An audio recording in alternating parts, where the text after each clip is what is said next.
August 15th.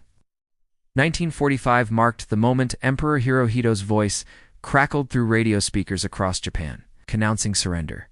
And on a humid morning 3 weeks later, American forces approached a hidden compound in the mountains outside Nagasaki, where something unprecedented awaited them. Lieutenant Colonel James Henderson of the 42nd Infantry Division had been briefing his men on standard prisoner processing protocols when a frightened Japanese guard led them to a barbed wire enclosure that housed not enemy combatants, but 73 women in tattered military uniforms, members of the Imperial Japanese Army's Women's Auxiliary Corps, who had been operating radio equipment and decoding enemy transmissions throughout the Pacific War. The women stood in rigid formation, despite their obvious exhaustion and malnourishment, their faces betraying no emotion as Henderson's translator, Staff Sergeant William Chen, attempted basic communication. These were not the comfort women American forces had been liberating elsewhere, nor were they civilian internees, according to records later examined by military historians at the National Archives. Documented in a 1998 study by Professor Eleanor Yamashita of Stanford University, these women represented one of Imperial Japan's most closely guarded secrets: highly trained female intelligence officers whose very existence contradicted the traditional gender hierarchies the Empire publicly championed. Their commander, Captain Yoshiko Tanaka, stepped forward with the bearing of a career officer, her eyes fixed on some distant point beyond Henderson's shoulder as she awaited whatever fate the victors would impose. The American soldiers, many barely out of their teenage years, stood uncertainly in the September heat, their weapons lowered, but hands still gripping them with white-knuckled tension. Henderson had liberated concentration camps in Europe and witnessed atrocities that would haunt him forever. But this situation felt different. These women were soldiers, yet treating them as such violated every assumption about Japanese military culture he'd been taught during training. The silence stretched uncomfortably as both groups sized each other up. Japanese discipline meeting American uncertainty in a tableau that nobody's war planning had prepared them for. What happened next would become legendary among veterans of the occupation, though official reports sanitized the details considerably. Henderson made a decision that seemed absurd even to him. He ordered his mess sergeant to prepare a meal for the prisoners. Not the standard rations or the minimal sustenance typically provided during initial processing, but a proper American meal from their mobile kitchen unit. Sergeant Theodore Teddy Morrison, a former short-order cook from Atlanta, Georgia, set about preparing the only thing his limited supplies and equipment could manage in quantity: Southern-style fried chicken with biscuits and gravy. Morrison later recalled in his 1978 oral history, preserved at the Veterans History Project of the Library of Congress, that he'd never cooked for enemy soldiers before, and certainly never imagined his chicken would become part of occupation folklore. The aroma began wafting through the compound within an hour. A smell so foreign and overwhelming to the Japanese women that several visibly reacted despite their military discipline.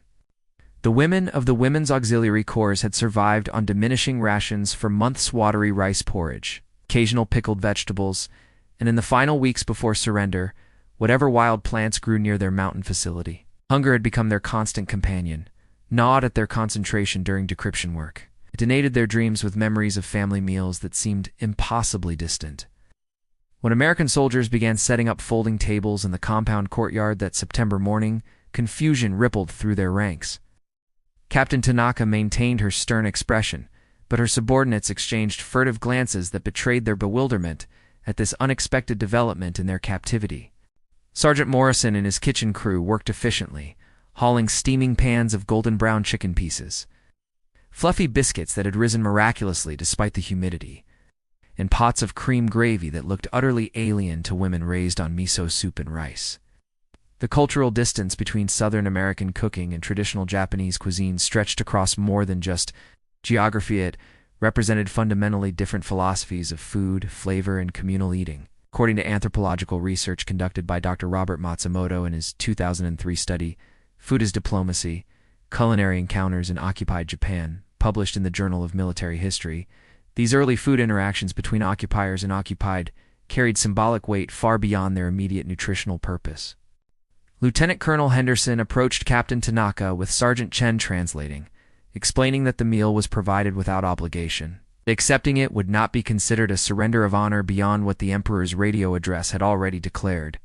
Tanaka's face remained impassive, but her eyes flickered briefly toward her subordinates, many of whom had begun swaying slightly from hunger and exhaustion. The youngest among them, 19-year-old Private First Class Keiko Watanabe, had tears streaming silently down her cheeks. Not from emotion, she would later explain to American interviewers, but from the overwhelming sensory assault of smells her starving body couldn't ignore. The women formed lines with military precision when Tanaka gave a subtle nod of permission, approaching the serving stations where American soldiers ladled portions onto metal trays. Most had never seen fried chicken before. It's crispy, herb-flecked coating completely unlike the grilled or steamed preparations familiar to Japanese cooking. The biscuits resembled nothing in their culinary experience, not the sweet mochi rice cakes of festivals, not the savory rice balls carried on long marches. Several women stared at their trays in complete confusion about how to proceed, unsure which items were meant to be eaten first, or whether some unknown American protocol governed this strange meal. Private Watanabe picked up a chicken leg with trembling fingers, the warmth of the meat seeping through the thin coating into her cold hands. She bit cautiously through the crispy exterior, and her eyes widened at the explosion of flavor: salt, pepper, herbs she couldn't name, the richness of fat and meat after months of deprivation.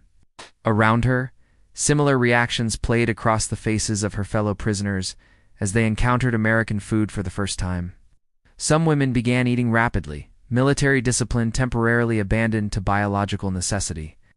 Others approached each bite with careful deliberation, as though trying to decode this foreign cuisine the way they'd once decoded enemy transmissions. Sergeant Chen faced an unexpected challenge that morning, translating not just words but entire cultural concepts that had no easy equivalence between English and Japanese. When Sergeant Morrison enthusiastically declared the chicken fresh, meaning newly cooked rather than the reheated field rations soldiers usually endured, Chen struggled to convey the nuanced distinction. The Japanese word shinzan carried different connotations. It's typically applied to raw fish or uncooked vegetables rather than hot fried meat. According to linguistic analysis presented by Professor Kenji Takahashi at the 1996 International Conference on Translation Studies, documented in the conference proceedings, this moment exemplified the profound difficulties of cross-cultural communication during occupation, when even simple statements about food became complex negotiations of meaning. The women listened to Chun's translated explanation with expressions ranging from confusion to polite skepticism. In their experience, freshness meant the absence of cooking. The pristine quality of ingredients before heat transformed them. The American insistence that heavily fried, thoroughly cooked chicken could be described as fresh seemed paradoxical, almost nonsensical. Second Lieutenant Haruko Yamamoto, who had studied some English at Tokyo Women's University before the war, tried explaining to her companions that Americans used fresh differently, but her vocabulary proved inadequate to bridge the conceptual gap. The women ate in relative silence, their military training suppressing the natural impulse to discuss this strange experience openly while under enemy observation. Lieutenant Colonel Henderson noticed their bewilderment and asked Chen what was causing such obvious confusion. When the translator explained the linguistic difficulty, Henderson found himself laughing not at the women, but at the absurdity of the situation. How even victory and defeat couldn't overcome the simple problem of describing fried chicken. His laughter broke some of the tension in the compound, and a few American soldiers chuckled along, though they didn't fully understand what amused their commanding officer. The Japanese women remained silent, interpreting the American mirth through their own cultural lens, uncertain whether they were being mocked or whether some incomprehensible foreign custom was playing out before them. Captain Tanaka finally spoke, her English halting but comprehensible. Learned from pre-war studies that military intelligence had required. She asked Henderson directly what fresh meant in this context, her tone formal but genuinely curious. Henderson attempted to explain the chicken had been killed and cooked that morning. It's not preserved or stored, still hot from the fryer rather than cold from yesterday's preparation. Tanaka nodded slowly, processing this information, then translated for her subordinates in rapid Japanese. Understanding rippled through the group, followed by something unexpected. Several women smiled slightly, the first break in their military composure since the Americans had arrived. The moment represented more than mere translation success. As documented in declassified reports from the occupation period, later analyzed in Martha Chen's 2007 book, Women at War's End, Gender and Surrender in the Pacific. These small exchanges of understanding between former enemies created the psychological foundation for what would become a remarkably peaceful occupation. The women had expected harsh treatment, potential abuse, possibly execution. The imperial propaganda machine had painted Americans as barbaric monsters who would show no mercy. Instead, they received hot food and patient attempts at communication, creating cognitive dissonance that forced them to reevaluate everything they'd been taught about their conquerors. As the women ate, consuming what for many would be their first full meal in weeks, memories surfaced: unbidden rice harvests in their home villages, family dinners before brothers and fathers departed for the war fronts, the taste of their mother's cooking that now seemed impossibly distant. Private First Class Sachiko Nakamura, a 23-year-old from Hiroshima Prefecture, found tears mixing with the unfamiliar flavors of American gravy as she remembered her mother's fish stew, the careful preparation of seasonal vegetables, the ceremonies around food that had structured her childhood. The contrast between those remembered meals and this strange foreign feast amplified her sense of displacement, of being caught between worlds no longer fully Japanese in the eyes of her defeated nation, not yet anything else in the eyes of her captors. The fried chicken, for all its foreignness, satisfied a hunger that went beyond mere calories. These women had served their emperor with absolute dedication, sacrificing the traditional paths of marriage and motherhood that Japanese society prescribed for them. They had operated in secret, their contributions to the war effort unacknowledged by a military culture that officially denied women significant roles in combat operations. Now in defeat, they occupied a peculiar liminal space, prisoners of war, in a conflict that hadn't officially recognized them as combatants. According to research by historian Dr. Yuki Tanaka, documented in his 1995 study Hidden Horrors. Japanese war crimes in World War II, female military personnel often faced harsher treatment from their own side than from enemy forces, caught between traditional gender expectations and wartime necessities. Sergeant Morrison moved among the tables, refilling portions for women who hesitantly indicated they wanted more. His southern manners, learned from a mother who believed hospitality was sacred regardless of circumstances, manifested in small gestures: a respectful nod, careful attention to ensure everyone received equal portions, a genuine smile that transcended language barriers. Several women flinched when he approached, conditioned by months of harsh treatment from their own male officers who viewed female subordinates with a mixture of utility and contempt. Morrison noticed their reactions and consciously softened his movements, creating space for them to accept or decline additional food without pressure. His fellow soldiers watched his interactions and adjusted their own behavior accordingly, following his example of respectful service. Lieutenant Yamamoto finished her meal and approached Sergeant Chen with a request that surprised the translator. She wanted to thank Sergeant Morrison properly, in English, for the food and his courtesy. Chen facilitated the exchange, watching as Yamamoto bowed deeply in traditional Japanese style, while speaking careful English phrases. "Thank you for this meal. It is very kind." Morrison, flustered but pleased, returned an awkward bow of his own, having picked up the gesture from observation without understanding its precise protocol. The moment was clumsy, culturally imperfect, but genuine: two people from enemy nations acknowledging each other's humanity over fried chicken and biscuits.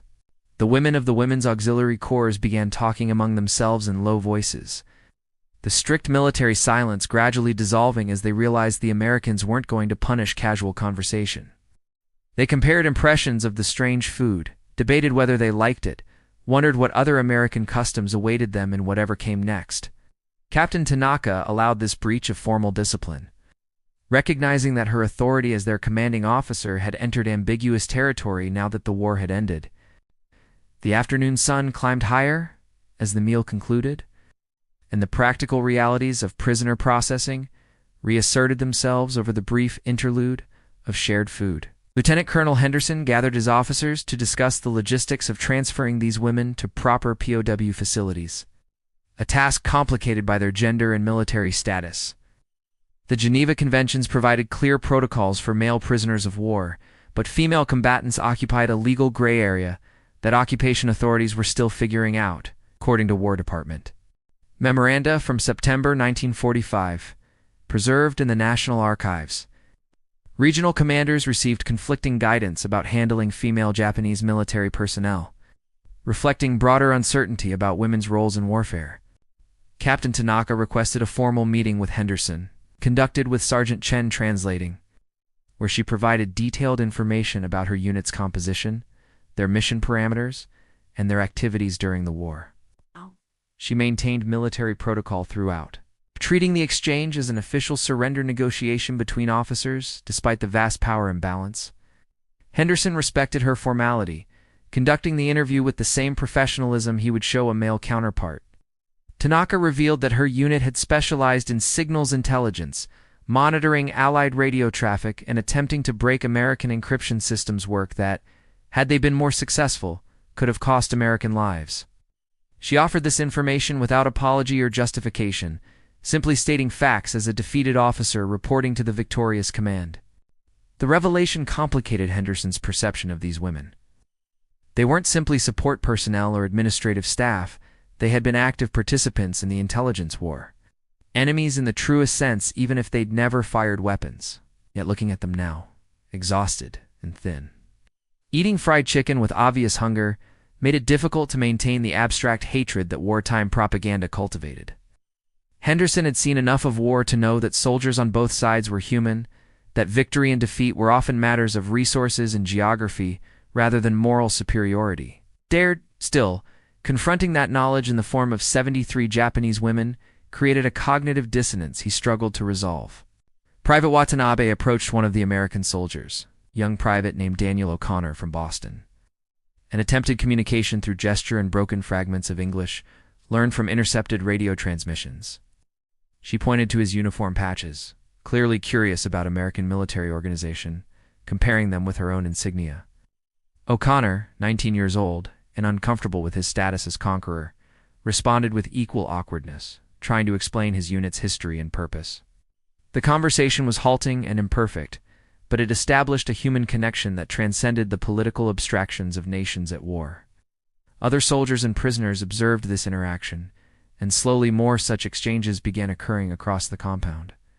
Sergeant Morrison organized cleaning crews to handle the meal's aftermath. Several Japanese women volunteered to help without being asked. This impulse toward cooperation, toward maintaining order and cleanliness even in captivity, reflected deep cultural values about proper conduct and communal responsibility. The American soldiers worked alongside their former enemies, washing metal trays and breaking down serving equipment in a scene of mundane domesticity that seemed surreal given the broader context of military occupation. According to sociological studies of post-war Japan conducted by researchers at the University of Michigan in 1952, these small collaborative moments during the early occupation period established patterns of cooperation that influenced the Reconstruction era significantly. Captain Tanaka watched her subordinates working with American soldiers and felt the full weight of their situation settling upon her shoulders. She bore responsibility for these women's welfare, but her authority to protect them had effectively ended with Japan's surrender. The following morning brought military intelligence officers from General Douglas, MacArthur's occupation headquarters in Tokyo, men whose mission was extracting information rather than providing meals. Major Richard Thornton and his team arrived with boxes of documents, recording equipment, and an interpreter more skilled than Sergeant Chen at the technical vocabulary of signals intelligence. The mood in the compound shifted immediately. The brief interlude of fried chicken and awkward camaraderie gave way to the serious business of understanding what Japanese military intelligence had accomplished during the war. According to declassified intelligence reports from this period, examined by historian John Dower in his Pulitzer Prize-winning book, Embracing Defeat, Japan in the wake of World War II, American forces were surprised by the sophistication of Japanese female intelligence operatives. Captain Tanaka submitted to extensive questioning with the same formal precision she'd shown. Throughout her military career, through the interpreter, she explained the technical capabilities of her unit, the American communications they'd successfully monitored, and the encryption methods they'd attempted to break. Major Thornton pressed for details about which Allied operations might have been compromised by Japanese intelligence, information crucial for assessing security failures that could affect future military planning. Tanaka answered thoroughly, but volunteered nothing beyond what was asked, maintaining a careful balance between cooperation as a defeated officer and protection of information that might endanger Japanese personnel still unaccounted for. The interrogations revealed unexpected competence that challenged American assumptions about Japanese military capabilities, particularly regarding women in technical roles. Oh. Lieutenant Yamamoto had designed several successful cryptanalysis approaches that partially cracked American merchant vessel codes, potentially contributing to submarine attacks that cost Allied lives. Private Nakamura had operated sophisticated radio direction finding equipment that helped locate American bomber formations. Information passed to Japanese air defenses with deadly consequences. These women were not peripheral participants in the war. They had been skilled operatives whose work had operational impact, a reality that complicated the narrative of easy victory and Japanese technological inferiority. Major Thornton found himself impressed despite his professional detachment. Recognizing talent that American military culture would have struggled to utilize effectively given prevailing attitudes about women's capabilities, his interrogation reports later analyzed in intelligence community historical studies, recommended recruiting some of these women for occupation intelligence work, using their skills and cultural knowledge to help understand Japanese society during Reconstruction. This suggestion generated controversy among occupation authorities. Employing former enemy intelligence operatives seemed risky, even reckless, yet their expertise was valuable in ways that male prisoners of war couldn't replicate. During breaks in the interrogations, the Japanese women discussed among themselves what information they should reveal, how to balance their obligation to cooperation as prisoners with lingering loyalty to their nation and former comrades. Captain Tanaka counseled complete honesty about technical matters while protecting personal information about individual operatives who might face prosecution for war crimes. This distinction proved difficult to maintain under sustained questioning by experienced interrogators who knew how to exploit gaps and inconsistencies in testimony. Several women wept privately after particularly intensive sessions, the psychological pressure of maintaining composure while discussing classified information to former enemies taking its toll on nerves already frayed by months of privation. Sergeant Morrison continued providing meals during this period, his southern cooking becoming a strange constant in their lives. The women began anticipating his mealtimes, finding comfort in the routine and the relative generosity of portions. As September turned into October in 1945, the temporary arrangement of keeping the women's auxiliary corps at the mountain compound extended far beyond what Lieutenant Colonel Henderson had initially planned. Logistics difficulties, bureaucratic confusion about appropriate facilities for female POWs, and the ongoing intelligence debriefings all contributed to their prolonged presence. What emerged during these weeks was something unprecedented in Pacific War history: genuine relationships between former enemies built on daily proximity and shared human experiences. According to oral histories collected by the Veterans History Project, several American soldiers from Henderson's unit maintained correspondence with these Japanese women for decades after the war, their unlikely friendships surviving across cultural divides and geographic distance. Private O'Connor found himself regularly assigned to guard duty at the compound, where his interactions with Private Watanabe evolved from gesture-based confusion to genuine conversation as her English improved rapidly. She taught him basic Japanese phrases, finding amusement in his terrible pronunciation, while he explained American customs that baffled Hertha's obsession with baseball. The informality between ranks when off duty, the casual irreverence toward authority that Japanese military culture would never tolerate. These conversations occurred during quiet guard shifts when official protocol relaxed, moments stolen from the formal structure of occupation, when two teenagers from opposite sides of the world discovered common ground in complaints about military food, boring duties, and longing for home. Sergeant Morrison began teaching several interested women basic American cooking techniques, using available ingredients to demonstrate methods completely foreign to Japanese culinary tradition. This informal cooking school began when Lieutenant Yamamoto asked Morrison how to make biscuits. Curious about the chemistry that produced such different results from wheat flour than Japanese techniques achieved, Morrison welcomed the interest enthusiastically, delighted to share his craft with attentive students.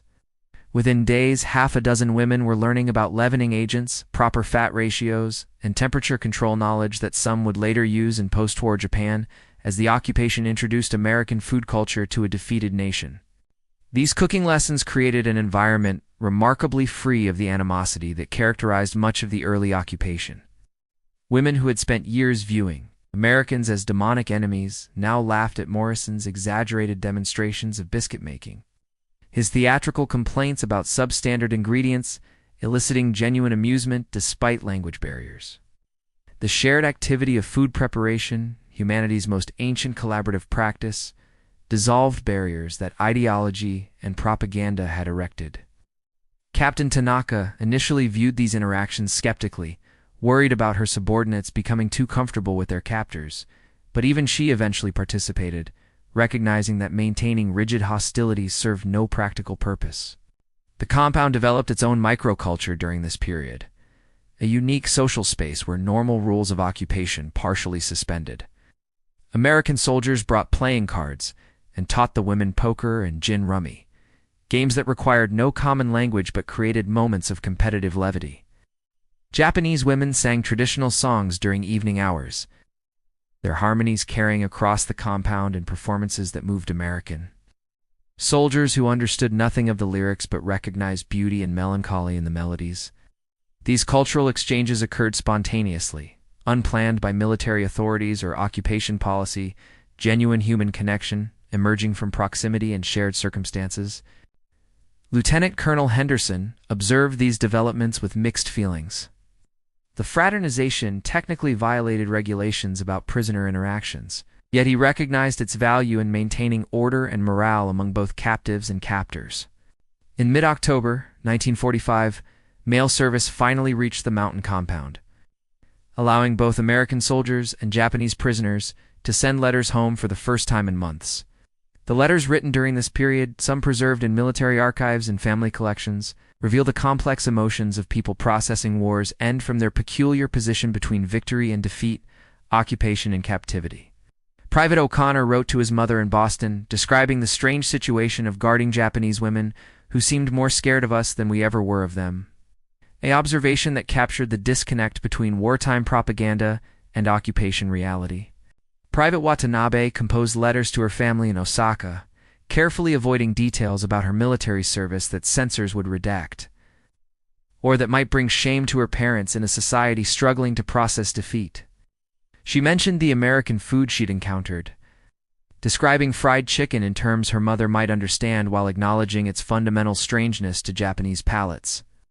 Her letters, preserved by her family and later donated to the Hiroshima Peace Memorial Museum, conveyed longing for home mixed with uncertainty about what home would mean in defeated Japan, whether her service would be honored or condemned, whether she could ever reintegrate into traditional society after years of military life. Captain Tanaka's letters to her husband, an army officer captured in the Philippines and held in American custody there, discussed the curious courtesy of their captors, so different from what propaganda had predicted. She struggled to articulate how American soldiers could be both conquerors and, in their own way, respectful, how defeat could sting, while simultaneously bringing relief that the war's brutality had ended. Her letters revealed the psychological complexity of educated Japanese officers, confronting the collapse of everything they'd been taught about racial hierarchy and imperial destiny. These documents, later examined by scholars studying Japanese responses to defeat, showed how even deeply indoctrinated military personnel could rapidly reassess their worldviews when confronted with contradictory evidence. Sergeant Morrison wrote to his wife in Atlanta, describing the Japanese women he'd been feeding, comparing their situation to the hardships Southern families had endured during Reconstruction, a comparison that revealed his attempt to understand former enemies through his own cultural framework of defeat and occupation. He mentioned their gratitude for simple meals, their quiet dignity despite obvious hunger and uncertainty about their futures. His letters contained no hatred or triumphalism, only the practical observations of a cook concerned with feeding people, regardless of nationality or political status.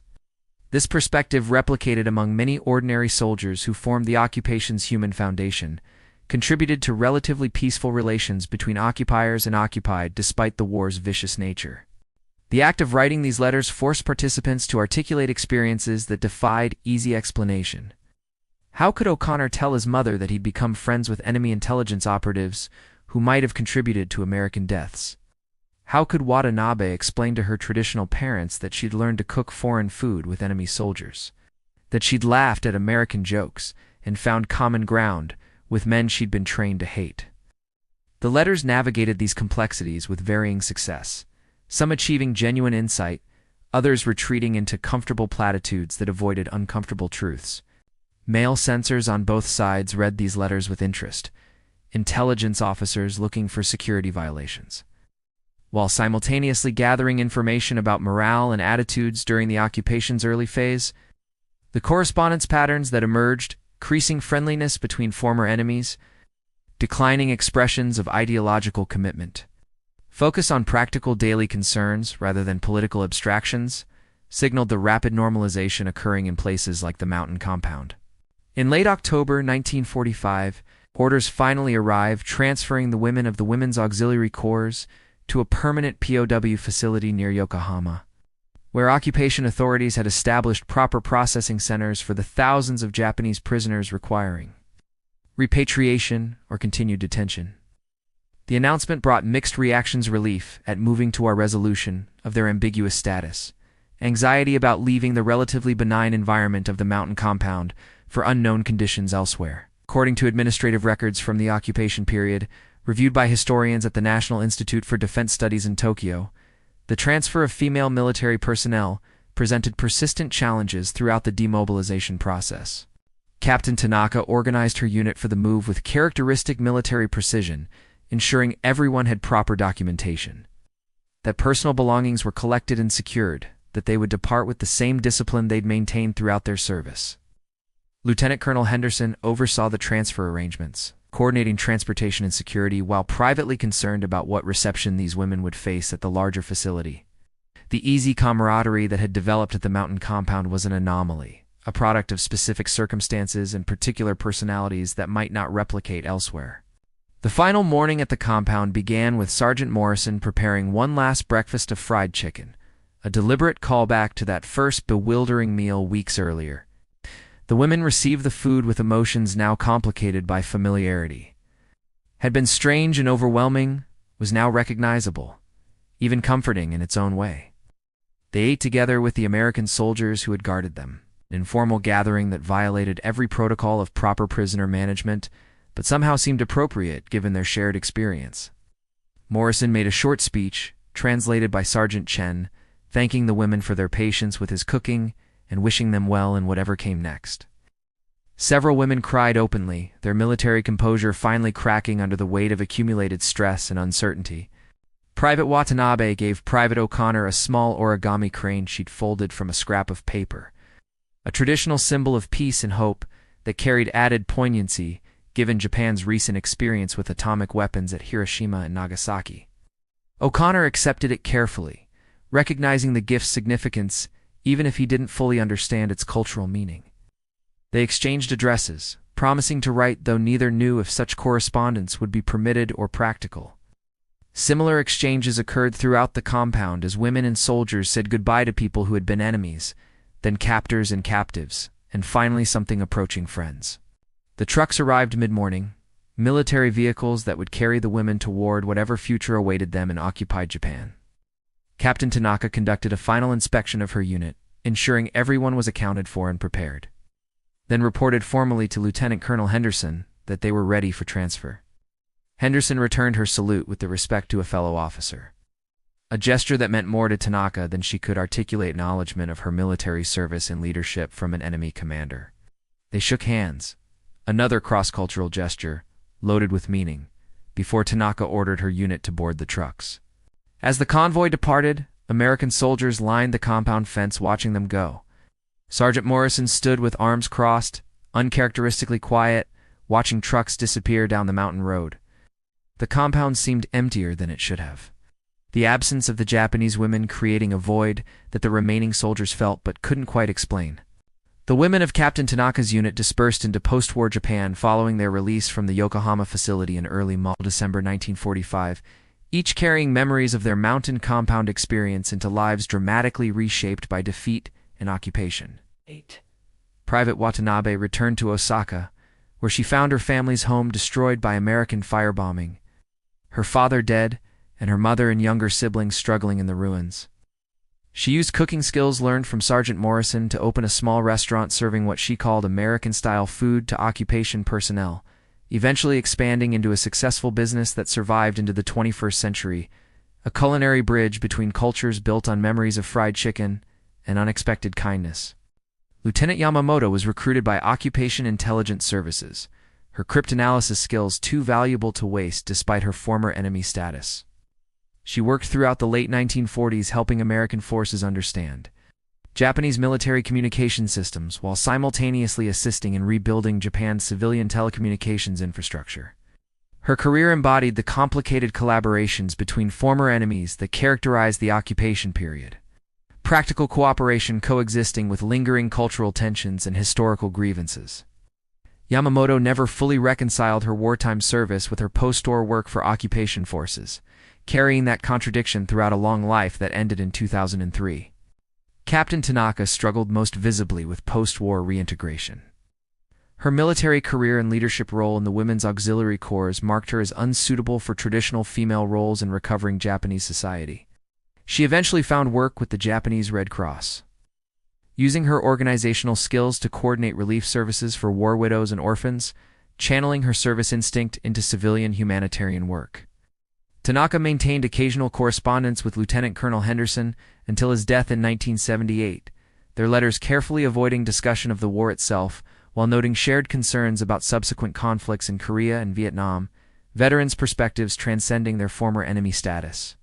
Private O'Connor returned to Boston after his occupation service ended, carrying Private Watanabe's origami crane with him and the memory of conversations that challenged everything he'd believed about enemies and war. He became a social worker, specializing in immigrant services, drawn to work that built bridges between cultures. His post-war career, shaped profoundly by those weeks guarding Japanese women in a mountain compound. O'Connor visited Japan in 1985 for the 40th anniversary of surrender, reconnecting with Watanabe at her restaurant in Osaka, two elderly people sharing memories of being 19 and confused and human during history's violent pivot. Sergeant Morrison's cooking legacy extended beyond the individuals he fed. His instinctive hospitality, his treatment of hungry enemies as guests, deserving respect and decent food, became a small example cited in military studies about effective occupation practices. The fried chicken story circulated through veteran networks, told and retold until it acquired mythic qualities, symbolizing the possibility of human connection even in circumstances designed to prevent it.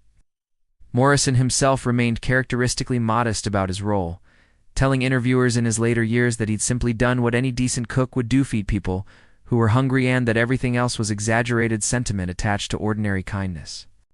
The mountain compound where these encounters occurred was demolished in the 1960s during Japan's rapid economic development.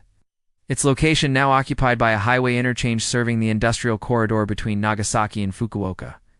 No monument marks what happened there in the autumn of 1945. No historical plaque commemorates the small human connections forged between former enemies over fried chicken and biscuits.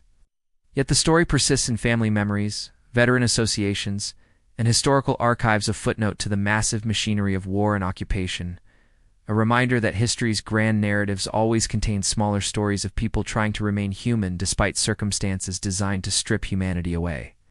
The Americans said fried chicken's fresh, and female Japanese POWs were speechless not because they couldn't respond, but because the response required processing an unexpected reality where enemies offered food, where war's end meant confused teenagers on both sides trying to figure out what came next, where the simple act of cooking and eating together acknowledged shared humanity that propaganda and ideology had worked so hard to deny.